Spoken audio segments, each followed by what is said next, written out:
9h-11h, Europe 1 Culture Média. Philippe Vandel. Et Culture Média continue avec le portrait de votre invité, l'écrivain Charlie Delwart. Et avec Hélène Manarino. Bonjour Charlie Delwart. Bonjour. Charlie Delwart, vous pensiez tout nous dire de vous dans votre data biographie, mais je vous affirme ce matin que non, vous n'avez pas tout dit.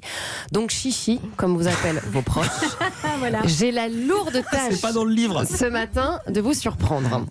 Pourtant, les surprises, vous détestez ça, surtout les anniversaires surprises. Cela vous angoisse. Vous avez même fait jurer à votre femme de ne jamais vous en organiser un. Mais derrière tout ça, il y a une explication. Quand vous étiez ado, votre maman s'était chargée de faire une petite fête pour vous surprendre. Problème, vous ne connaissiez presque personne. Charlie Delwart, dans la vie, on peut dire que vous aimez vous retrouver avec vous-même. Vous pratiquez la méditation tous les jours, même plusieurs fois par jour. Vous allez même parfois méditer dans une église avant de rencontrer les libraires. Vous avez fait des travaux chez vous pour insonoriser votre bureau et être totalement dans le calme. Pourtant, vous avez écrit votre premier roman dans votre lit devant des rediffusions d'émissions phares d'M6. Donc en gros, c'est-à-dire Non. avec ça. C'est drôle.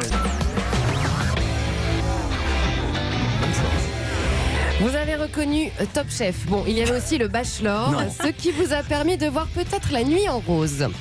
Non, c'est vrai. Oui, non, en fait, Vous écriviez devant le Bachelor. En fait, parfois je passais devant. Non, il n'y avait pas que le Bachelor, il y avait aussi à l'époque, ça devait être un truc genre de pas The Voice, mais la version d'avant. Ouais. À Popstar. C'était C'était Popstar. ouais, Popstar. c'était M6. Mais comme je sens que ça vient de ma femme, parce que c'est avec elle que je partageais ça, en fait, Pas elle forcément. s'endormait aussi devant. Et moi, j'écris. En fait, en tout cas, le son de M6 me relaxait. Et non, il y a aussi autre chose, c'est que parfois, d'un coup, vous entendez un mot et qui vient de la pièce d'à côté, donc parfois j'allais voir aussi les résultats de la chanson ou un truc, mais c'est aussi que ce mot vous l'intégrez. Tout d'un coup, ça peut être des news, et je me rappelle que dans Circuit, mon premier roman, tout d'un coup j'arrive, il y a des images de l'aquarium de Kinawa, qui est un aquarium gigantesque, et ben, du coup il y a une scène qui commence par l'aquarium de Kinawa, donc ça a une vertu aussi. Merci M6. Hélène. Mais maintenant, vous avez besoin de calme. Pourtant, on vous entend chanter beaucoup de fois, même si certains diront que vous ne chantez pas très bien. Ça peut être des chansons que vous avez dans la tête, comme par exemple ça. Donc laisse-moi te chanter. Que vous avez chanté tout l'été ou chanté lors d'un concert de votre chanteuse préférée. Notre amour fou resterait court. Jane Birkin, oui, vous êtes ce genre de spectateur qui chante toutes les chansons en même temps que l'artiste sur scène, quitte parfois à recouvrir sa voix. C'est insupportable. Ne vous mettez pas à côté de Charlie Delwart. En tout cas, certaines musiques vous transportent. Vous aimez vous retrouver dans votre voiture la nuit en écoutant très très fort un artiste, Tom York, et ça peut être le même CD pendant 4 heures d'affilée. Et cela vous procure des émotions intenses apparemment. Alors votre sensibilité musicale ne s'arrête pas là. Outre vos dons de chanteur de concert, vous faites aussi du piano et vous savez jouer 3 accords. Alors, c'est un début. Mais en plus de cela, vous avez beaucoup de chance car tout le monde 4 accords. pense... 4, pardon. Je suis pas sympa. Que vous avez beaucoup de chance car tout le monde pense que vous êtes un très très bon pianiste. Charlie Delwart, vous avez publié un livre sur ce fameux jeu Tu préfères. Et vous, faire des choix, vous détestez ça. Vous changez plusieurs fois d'avis au restaurant. Et quand vous vous décidez enfin, vous rattrapez le serveur ou la serveuse en cuisine pour changer et donner le nom d'un plat Le boulet. que vous n'aviez pas évoqué avant.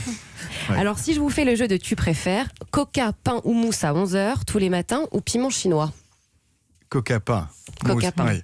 Parce que vous êtes addict un petit peu à tout ça. Les Chinois aussi d'ailleurs, mais Ouais. les Chinois, je sais que je vais le regretter. Donc, Pourtant, Charlie Delwart, vous faites attention à vous, addict à la mode et aux chaussures, comme vous nous le dites dans votre livre. Il faut quand même rétablir une vérité. Vous dites avoir des espadrilles et ne pas les porter. C'est faux. On peut vous croiser au Monoprix en espadrille pour faire vos courses, Non. notamment le week-end. Ne faites pas de chichi, Charlie.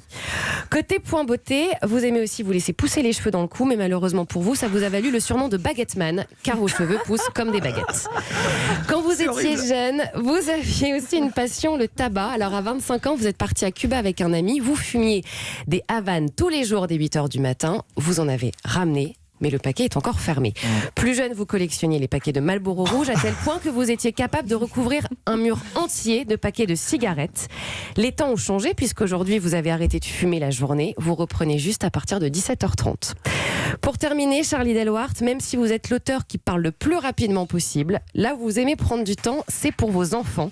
En forêt notamment, en leur montrant toutes vos forces en poussant les arbres, ils vous appellent presque Papa Hulk. Pour vos amis, vous êtes prêts à parcourir des kilomètres lorsqu'ils sont en détresse. Mais surtout, il y a un rendez-vous immanquable immanquable, vraiment. C'est le dimanche soir à 20h30. Peu importe ce qu'il se passe, vous êtes en ligne avec vos parents. Et clairement, il n'y a pas de tu préfères pour ça.